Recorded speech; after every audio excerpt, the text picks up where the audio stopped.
From once living in a homeless shelter to playing on one of the grandest stages in the world, our Speaker's Corner spotlight shines on a student here at the Royal Conservatory in Toronto. Inside Carnegie Hall at the Royal Conservatory, we meet student Elijah Stevens, who fell in love with the piano at an early age. I was born and raised in Freeport, Grand Bahama, in the Bahamas, and I started music because my church wanted a pianist. He was a natural. It turned out that I had a thing for music. To pursue that dream, he applied for a scholarship at Bethune-Cookman University in Florida, but he had to get there to audition first. Packed everything, all my belongings, and left in faith with just $100 in my pocket to go for that audition. He got in, but wanted to go further, pursuing his dream to study under world-renowned pianist Olga Kern at the Manhattan School of Music. Problem was, he couldn't afford the $60,000 plus in tuition. So I did something similar to what I did before.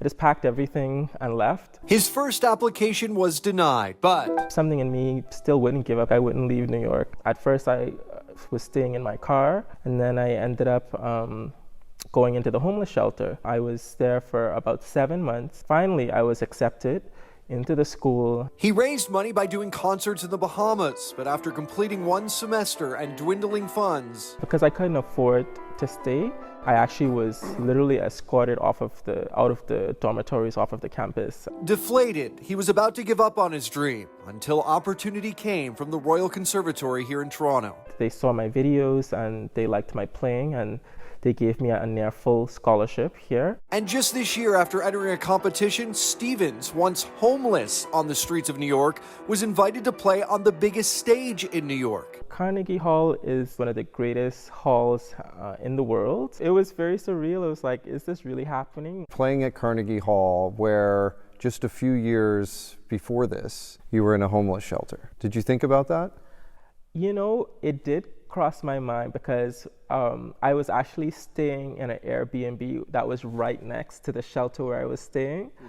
And all of that was like in my mind, like, wow, like this is where I came from. This is where I was, and look at me now. He hopes his story inspires others to pursue their dreams, even when faced with rejection. I feel that, you know, people should run towards it and embrace it, because it's all a part of the journey. It's all a part of you becoming who you are, and it's all a part of, you know, how you get to places like Carnegie. Stevens will continue his studies after getting a full scholarship to a university in Indiana.